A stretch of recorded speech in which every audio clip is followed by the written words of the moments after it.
Hi verse మీరు నా వీడియోస్ని youtube.com/officetime అని టైప్ చేసి సబ్స్క్రైబ్ బటన్ క్లిక్ చేయడం ద్వారా మీరు నా లేటెస్ట్ అప్డేట్స్ మెయిల్లో పొందొచ్చు. అంతేకాకుండా timecompress.in అనే వెబ్సైట్ ద్వారా కూడా మీరు నా వీడియోస్ని చూడవచ్చు. వ్యూవర్స్, ఇందులో మనం టేబుల్ వరకు చూసాం కదా, పైవట్ టేబుల్ వరకు. ఓకే, దీనిలో చూడండి ఇంకొక ఆప్షన్ ఉంది ఇక్కడ మీకు టేబుల్ అని. ఓకే, ఈ టేబుల్ యూజ్ చేసి మనం ఏం చేయొచ్చు అంటే ఏదైనా సెలెక్టెడ్ టెక్స్ట్కి టేబుల్స్ అంటే కలర్స్ అప్లై చేసుకోవచ్చు. చూడండి, ఇన్సర్ట్లోకి వెళ్ళేసి నేను ఇక్కడ టేబుల్ని క్లిక్ చేస్తాను. ఓకే, ఇక్కడ టేబుల్ని క్లిక్ చేసేసి ఓకే ప్రెస్ చేసినట్టయితే నాకు ఏంటంటే అది ఇలా కలర్ఫుల్గా మారిపోద్ది. అందుకే దాన్ని ఇక్కడ మనం చాలా కలర్స్ ఉంటాయి, ఏ కలర్ కావాలంటే ఆ కలర్ ఇలా అప్లై చేసుకోవచ్చు. ఓకే, తర్వాత చూడండి మనకి ఇక్కడ ఈ పిక్చర్స్ ఆప్షన్స్ ఉంటుంది. ఓకే, ఈ ఆప్షన్స్ అని మనం ఏంటంటే వర్డ్లో నేర్చుకున్నాం. సేమ్ వర్డ్ లాగానే పిక్చర్ క్లిక్ చేస్తే మీకు పిక్చర్స్ని క్లిక్ చేసినట్టయితే ఇలా ఒక డైలాగ్ బాక్స్ వస్తుంది. మీ కంప్యూటర్లో ఏదైనా పిక్చర్స్ ఉంటే దాన్ని దీనిలోకి ఇన్సర్ట్ చేసుకోవచ్చు. ఇన్సర్ట్ చేసుకొని దీన్ని చిన్నగా పెద్ద చేయడం, ఇవన్నీ సేమ్ దానిలో ఎలా చేసామో అవే ఆప్షన్స్ ఇక్కడ కూడా ఉంటాయి. చూడండి, దీనికి మనం బార్డర్స్ ఇవ్వచ్చు, ఫ్రేమ్స్ అప్లై చేసుకోవచ్చు, కలర్స్ అప్లై చేసుకోవచ్చు. ఓకేనా, బ్రైట్నెస్ పెంచుకోవడం, బ్రైట్నెస్ తక్కువ చేయడం లాంటివి చేసుకోవచ్చు, కలర్స్ చేంజ్ చేసుకోవచ్చు. ఇవన్నీ ఆప్షన్స్ మనకు వర్డ్లో లాగానే ఉంటాయి. ఓకే, తర్వాత వచ్చేసి చూడండి దీనిలో ఇంకొక ఆప్షన్ ఉంది మీకు ఇన్సర్ట్లో ఆన్లైన్ పిక్చర్స్. ఆన్లైన్ పిక్చర్స్ అంటే ఇంటర్నెట్ నుంచి మనం ఏదైనా పిక్చర్స్ని ఇంపోర్ట్ చేసుకోవడానికి ఇది యూజ్ చేసుకోవచ్చు. మీరు ఇక్కడ ఆన్లైన్ పిక్చర్స్ క్లిక్ చేసుకున్న తర్వాత దీనిలో చూడండి నెట్ కనెక్షన్ ఉండాలి. ఇది లోడ్ అవుతుంది. లోడ్ అయిన తర్వాత మనం టైప్ చేయాలి. మీకు ఏ పిక్చర్ కావాలో ఆ పిక్చర్ని టైప్ చేస్తే మనకు అదేంటంటే ఇంటర్నెట్ నుంచి సెర్చ్ చేసి ఇస్తుంది. కాకపోతే అది ఓన్లీ బింగ్ సెర్చ్, బింగ్ నుంచి మాత్రమే అది అవుతుంది. ఓకేనా, తర్వాత షేప్స్ కీబోర్డ్ ఇవి చూడండి చాలా షేప్స్ ఉన్నాయి. ఇక్కడ మీకు ఏ షేప్ కావాలంటే ఆ షేప్ ఇలా మీరు డ్రా చేసుకోవచ్చు. ఓకే, దీనికి కలర్స్ చేంజ్ చేయొచ్చు. దానిలో ఇక్కడ చూడండి చాలా కలర్స్ ఉన్నాయి, ఫిల్ చేసుకోవచ్చు. అవసరం అనుకుంటే దానిలో పిక్చర్స్ కూడా పెట్టుకోవచ్చు. మీరు చూడండి ఇక్కడ పిక్చర్ని క్లిక్ చేసినట్టయితే ఇక్కడ వర్క్ ఆఫ్లైన్ క్లిక్ చేయండి, లేదా చూడండి ఫ్రమ్ ఏ ఫైల్ అని ఇక్కడ ఉందా, దీన్ని బ్రౌజ్ చేయండి. బ్రౌజ్ చేసి మీకు ఏ పిక్చర్ కావాలంటే ఆ పిక్చర్ని కూడా మనం దానిలో ఇలా ఇన్సర్ట్ చేసుకోవచ్చు. ఓకే, తర్వాత మనకి ఇందులో ఇన్సర్ట్లో ఇంకొక ఆప్షన్ ఉంది చూడండి, స్మార్ట్ ఆర్ట్.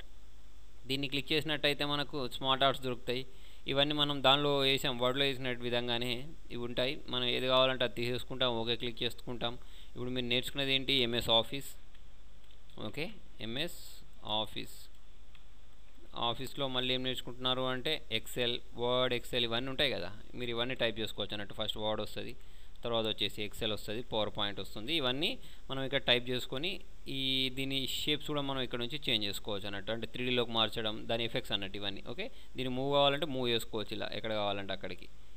ఓకేనా, తర్వాత వచ్చేసి మనకి ఇక్కడ స్క్రీన్ షాట్ ఉంది. ఇదేంటంటే స్క్రీన్ షాట్ తీయడానికి ఇక్కడ క్లిక్ చేసేసుకున్న తర్వాత మీరు చూడండి స్క్రీన్ క్లింపింగ్ ఉంది సరే, దీన్ని సెలెక్ట్ చేసుకున్న తర్వాత మీకు ఈ స్క్రీన్ వస్తుంది. వచ్చిన తర్వాత మీరు ఎక్కడైతే స్క్రీన్ షాట్ తీయాలనుకుంటున్నారో అంత సెలెక్ట్ చేసుకోండి.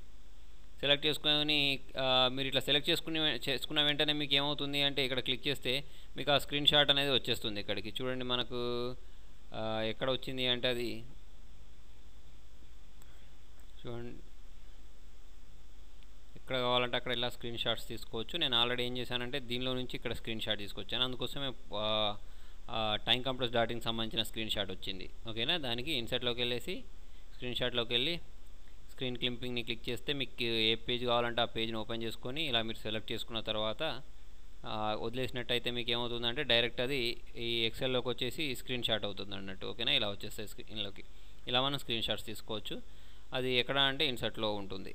ఓకే, తర్వాత వచ్చేసి చూడండి మీకు ఇక్కడ ఆఫీస్ యాప్స్ అని ఉంది. దీనికి ఏంటంటే మీకు నెట్ నుంచి ఏదైనా డౌన్లోడ్ చేసుకుంటే యాప్స్ అన్నీ మీకు ఇక్కడ కనిపిస్తాయి. కాకపోతే దానికి ఏంటంటే మనకి ఇది లైసెన్స్డ్ వర్షన్ ఉండాలి. మన లైసెన్స్డ్ వర్షన్ కాదుగా వాడేది, పైరేటెడ్ వర్షన్ కాబట్టి మనకి ఇది అవసరం లేదు. తర్వాత వచ్చేసి చూడండి ఇక్కడ మనకు చార్ట్స్ ఉంటాయి. చార్ట్స్ కోసం మీరు ఏం చేస్తారంటే ఇక్కడ ఒక టెక్స్ట్ టైప్ చేసుకోండి. చూడండి నేను ఇక్కడ ఏబిసి అని ఇక్కడ నేమ్స్ రాసుకున్నాను. తర్వాత వచ్చేసి ఇక్కడ తెలుగు, హిందీ, ఇంగ్లీష్ అని సబ్జెక్ట్స్ రాసుకున్నాను. తర్వాత దీనిలో నంబర్స్ వేసుకుంటున్నాను. ఓకే, ఇలా మీరు కూడా నంబర్స్ టైప్ చేసుకోండి. టైప్ చేసుకున్న తర్వాత దీన్ని సెలెక్ట్ చేసుకోండి అంతటిని. సెలెక్ట్ చేసుకున్న తర్వాత కీబోర్డ్లో F11 బటన్ ఉంటుంది చూసారా, ఆ F11 ప్రెస్ చేసినట్టయితే మీకు డైరెక్ట్ ఇలా చార్ట్ వచ్చేస్తుంది. ఓకేనా, ఇలా సపరేట్ షీట్లో వస్తుంది. అలా కాకుండా మీకు ఇదే షీట్లో కావాలనుకోండి, మీరు ఏ షీట్లో ఉన్నారో అదే షీట్లో కావాలి అంటే ఇన్సర్ట్లోకి వెళ్ళి ఇక్కడ క్లిక్ చేసినట్టయితే మీకు చాలా టైప్స్ ఆఫ్ చార్ట్స్ ఉంటాయి. చూడండి మీరు ఏ స్టైల్ కావాలంటే ఆ స్టైల్ తీసుకొని ఇక్కడ క్లిక్ చేస్తే ఆ చార్ట్ అనేది ఇక్కడ ఇన్సర్ట్ అయిపోతుంది.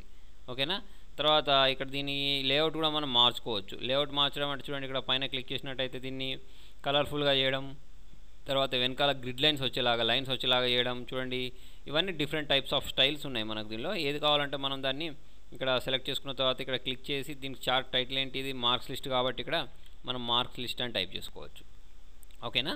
తర్వాత చూడండి మనం దీనిలో ఇంకా చాలా చార్ట్స్ ఉంటాయి. మొత్తం 10 టైప్స్ 11 టైప్స్ చార్ట్స్ ఉంటాయి. ఆ చార్ట్స్ గురించి మనం అడ్వాన్స్డ్ ఎక్సెల్లో చూద్దాం. ప్రస్తుతానికి ఏంటంటే బేసిక్ లెవెల్లో చూస్తున్నామని చెప్పాను కదా, ఇది బేసిక్ లెవెల్లో ఇలా ఉంటుంది అన్నట్టు. ఇవన్నీ చార్ట్సే. ఓకేనా. వీటన్నిటిని యూజ్ చేసుకోవచ్చు. అన్నిటి వల్ల చాలా యూజెస్ ఉంటాయి. ఓకే. తర్వాత వచ్చి చూడండి ఇక్కడ మనకు ఒకటి హైపర్ లింక్ అని ఉంది. ఇది ఎందుకు అంటే లింక్ పెట్టడానికి. ఇప్పుడు నేను ఇక్కడ టైమ్ అనే వర్డ్ టైప్ చేశాను. ఈ టైమ్ అనే వర్డ్ని క్లిక్ చేసినప్పుడు నాకు దీనికి సంబంధించిన ఫైల్ ఓపెన్ కావాలి, వర్డ్ ఫైల్ ఓపెన్ కావాలనుకోండి. అలాంటప్పుడు నేను హైపర్ లింక్లోకి వెళ్తాను. వెళ్ళిన తర్వాత నాకు నేను సేవ్ చేసేవన్నీ ఎక్కడ సేవ్ అవుతాయంటే మై డాక్యుమెంట్స్లో సేవ్ అవుతాయి, అంతే కదా. కాబట్టి మనం ఏం చేద్దామంటే మై డాక్యుమెంట్స్లోకి వెళ్దాం. మై కంప్యూటర్ మై డాక్యుమెంట్స్లోకి వెళ్దాం.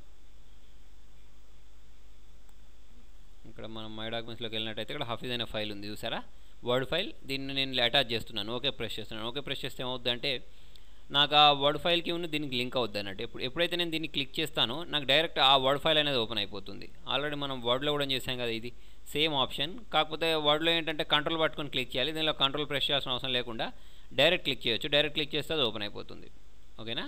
తర్వాత చూడండి ఇక్కడ టెక్స్ట్ బాక్స్ అని ఉంది. ఈ టెక్స్ట్ బాక్స్ ఎందుకంటే చూడండి నేను ఇక్కడ షీట్ 1లో ఇక్కడ పైన ఒకటి రాసాను చూసారు, ఇట్లా టైం కంప్యూటర్ ఎడ్యుకేషన్ అని ఒక బాక్స్ లాగా తెచ్చి అలా మీరు కూడా చేసుకోవచ్చు. అలా మీరు చేయాలి అంటే ఏం చేయాలి, టెక్స్ట్ బాక్స్ తీసుకుంటాం, ఇలా డ్రాగ్ చేస్తాం, దానిలో టైప్ చేస్తాం. మనకి ఏ టెక్స్ట్ కావాలో ఆ టెక్స్ట్ టైప్ చేసుకోవచ్చు. ఓకేనా. టైం కంప్యూటర్ ఎడ్యుకేషన్ అని టైప్ చేశాను. టైప్ చేసుకున్న తర్వాత దానిలో లాగానే దీనికి కూడా కలర్స్ రావాలనుకోండి. ఇక్కడ మనకు ఫార్మాట్ ఉంటుంది. ఫార్మాట్లోకి వెళ్ళేసి మనకి ఇక్కడ దీనిలో ఏ కలర్ కావాలంటే ఆ కలర్ ఫిల్ చేసుకోవచ్చు. ఓకేనా. తర్వాత ఇక్కడ మనకు ఈ షేప్కి సంబంధించిన ఎఫెక్ట్స్ ఉంటాయి, అంటే ఇట్లాంటి గ్లోస్ కానీ తర్వాత ఇవన్నీ ఉంటాయి. ఓకేనా. ఇవన్నీ 3D కూడా ఉంటుంది చూడండి. ఇక్కడ మనం దీన్ని 3Dలో కూడా చేసుకోవచ్చు. ఓకే. ఇవన్నీ ఆప్షన్స్ మనకు ఎక్కడ అంటే ఒక టెక్స్ట్ బాక్స్ తెచ్చుకున్న తర్వాత టెక్స్ట్ బాక్స్కి ఇవన్నీ అప్లై చేసుకోవచ్చు. అవసరం లేదంటే దాన్ని క్లిక్ చేసి డిలీట్ ప్రెస్ చేస్తే వెళ్ళిపోతుంది. తర్వాత ఇక్కడ హెడర్ అండ్ ఫూటర్ అని ఉంటుంది. దీన్ని క్లిక్ చేస్తే మనం ఇక్కడ ఒక హెడ్డింగ్ ఇచ్చామనుకోండి టైం అని. ఓకే. నాకు ఇది ఏంటంటే అన్ని పేజ్లలో వస్తుంది. ఒక పేజ్లో ఇచ్చిన హెడ్డింగ్ నాకు ప్రతి పేజ్లో, ఇప్పుడు సెకండ్ పేజ్లో నేను టైప్ చేయలేదు, అదే వచ్చింది. థర్డ్ పేజ్ చూడండి ఇట్లా నేను ఎన్ని పేజ్లోకి వెళ్తే అన్ని పేజ్లలో ఆటోమేటిక్ ఇలా వచ్చేస్తాయి అన్నట్టు. ఓకే. దానికోసం మనం ఈ హెడర్ అండ్ ఫూటర్ అనే ఆప్షన్ యూజ్ చేసుకోవచ్చు. తర్వాత ఇందులోకి వెళ్ళిన తర్వాత ఇక్కడ వర్డ్ ఆర్ట్ ఉంటుంది. ఇక్కడ క్లిక్ చేయండి, మీరు వర్డ్ ఆర్ట్ టైప్ చేసుకోవచ్చు. ఫర్ ఎగ్జాంపుల్ చూడండి ఇక్కడ ఆల్రెడీ టెక్స్ట్ ఇక్కడ వచ్చేస్తుంది ఇలా. ఓకే. దీన్ని మనకు నచ్చినట్టు చేంజ్ చేసుకోవచ్చు అన్నట్టు. నేను వర్డ్ ఆర్ట్ క్లిక్ చేస్తే వచ్చింది. ఇది వచ్చిన తర్వాత నేను టెక్స్ట్ టైప్ చేశాను. నేను టైప్ చేసుకున్న తర్వాత ఇది వచ్చింది కదా, దీన్ని మనం స్టైల్స్ అప్లై చేసుకోవచ్చు. సేమ్ ఇక్కడ ఫార్మాట్లోకి వెళ్ళాలి. ఫార్మాట్లోకి వెళ్ళిన తర్వాత దీనికి మనం బ్యాక్గ్రౌండ్లో కలర్ ఇస్తామా లేకపోతే దానిలో టెక్స్ట్కి కలర్ ఇస్తారా అనేది మీరు ఇష్టం. మీరు ఇక్కడ ఎలా కావాలంటే అలా కలర్స్ ఫిల్ చేసుకోవచ్చు. అవుట్లైన్ దాని చుట్టూ ఉండే లైన్ ఉంటుంది చూసారా, ఆ లైన్ ఎంత సైజులో ఉండాలి, దానికి కలర్ ఎంత ఉండాలి, దానికి ఎఫెక్ట్స్ ఇచ్చాలంటే ఎఫెక్ట్ ఎలా ఇస్తారు. తర్వాత వచ్చేసి దీనికి ఇక్కడ చూడండి ట్రాన్స్ఫర్మేషన్, ఇలాంటి ట్రాన్స్ఫర్మేషన్స్ కూడా పెట్టేసుకోవచ్చు రౌండ్గా రావడానికి. ఇలా చాలా ఆప్షన్స్ మనకి ఇచ్చాడు. ఇవన్నీ దాదాపుగా అప్పట్లో కోరల్డ్రాలో ఉండేవి, 2013లో కూడా ఇప్పుడు ఏంటంటే ఇవన్నీ దొరుకుతాయి మనకు. ఓకేనా. తర్వాత వచ్చేసి దీనిలో చూడండి సిగ్నేచర్ లైన్ అని ఉంటుంది. ఇక్కడ యాడ్ సిగ్నేచర్ లైన్ని క్లిక్ చేసినట్టయితే మీరు దీన్ని క్లిక్ చేసినట్టయితే ఇలా ఒక బాక్స్ వస్తుంది. వచ్చిన తర్వాత దీనిలో మీ అది రాయండి, ఏంటి మీ నేమ్, ఇక్కడ మీ పొజిషన్ ఏంటి, మీ ఈమెయిల్ అడ్రస్ ఇక్కడ టైప్ చేసుకున్న తర్వాత మీరు ఓకే ప్రెస్ చేసినట్టయితే మీకు ఏంటంటే ఒక సిగ్నేచర్ లైన్ అనేది ఇట్లా ఒక బాక్స్ వస్తుంది. ఇది మనం ఇక్కడ పెట్టుకుంటాం. ప్రింట్ చేస్తే ఇక్కడ ఇలా ఉంటుంది అన్నట్టు, హఫీజ్ ఎండి అని ఉంటుంది. ఇక్కడ మనం సిగ్నేచర్ చేసి వాళ్ళకి పంపించవచ్చు, దానికోసం యూజ్ చేసుకోవచ్చు. ఓకేనా. తర్వాత చూడండి ఎక్సెల్లో మనం పెయింట్ చేయవస్తుందా, చేరాదు కదా. ఫోటోషాప్ చేయవచ్చు, ఫోటోషాప్ సంబంధించి చేస్తుందా, వర్డ్కి సంబంధించి చేస్తుందా, చేరాదు కదా. మరి ఎట్లా అంటే చూడండి దానికోసం మనం దీన్ని క్లిక్ చేస్తాం. ఆబ్జెక్ట్ని క్లిక్ చేస్తే మీకు కంప్యూటర్లో ఏమేమైతే సాఫ్ట్వేర్స్ ఇన్స్టాల్ అయి ఉన్నాయో అవన్నీ ఇక్కడ కనిపిస్తాయి. ఓకేనా. దానిలో నాకు చూడండి బిట్ మ్యాప్ ఇమేజ్ తీసుకుంటున్నాను, ఓకే ప్రెస్ చేస్తున్నాను.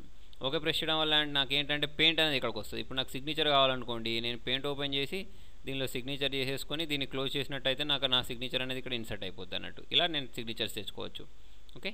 తర్వాత మనకి ఇక్కడ ఈక్వేషన్స్ ఉంటాయి, అంటే ఫార్ములాస్ ఉంటాయి అన్నట్టు. ఏ ఫార్ములా కావాలంటే ఆ ఫార్ములా మనం ఇలా తెచ్చుకొని మనం దాన్ని మాడిఫై చేసుకోవచ్చు. అంటే ఫార్ములా అంటే అదే చేయదు, అంటే మనం ఏదైనా ప్రింటింగ్ తీసేటప్పుడు మనకు కావాలి క్వశ్చన్ పేపర్స్ కానీ లేకపోతే ఏదైనా ప్రింట్అవుట్ తీసేటప్పుడు కావాలి అంటే దీన్ని యూజ్ చేసుకోవచ్చు. అలాగే మనకి ఇందులో సింబల్స్ ఉంటాయి, కీబోర్డ్లో లేని సింబల్స్ అన్నీ దీంట్లో ఉంటాయి. ఆల్ఫా, బీటా, గామా, తర్వాత ఫోన్ సింబల్స్, అన్ని సింబల్స్ ఉంటాయి. మీరు ఇక్కడ క్లిక్ చేసుకొని కిందికి వెళ్ళండి. కిందికి వెళ్ళిన తర్వాత ఇక్కడ వెండింగ్స్ ఉంది చేశారా, దీనిలోకి వెళ్ళినట్టయితే చూడండి మీరు ఇక్కడ టెలిఫోన్ సింబల్స్ కానీ ఏదైనా ఉంటాయి ఇక్కడ ఇన్సర్ట్ చేసుకోవచ్చు. దీనికి మనం కలర్స్ అప్లై చేసుకోవచ్చు, స్టైల్స్ అప్లై చేయొచ్చు. ఓకేనా, అన్ని ఆప్షన్స్ మనం మామూలుగా ఒక ఫాంట్కి అయితే ఏమేమి చేస్తామో ఆ ఆప్షన్స్ అన్నీ మనం దీనికి అప్లై చేసుకోవచ్చు. వ్యూవర్స్, మీకు నా వీడియో నచ్చినట్టయితే లైక్ బటన్ ప్రెస్ చేయండి. ఫేస్బుక్ ద్వారా, ట్విట్టర్ ద్వారా, గూగుల్ ప్లస్ ద్వారా నా వీడియోని షేర్ చేయండి. మీ సలహాలను సూచనలు కామెంట్ రూపంలో తెలియండి. Thank you.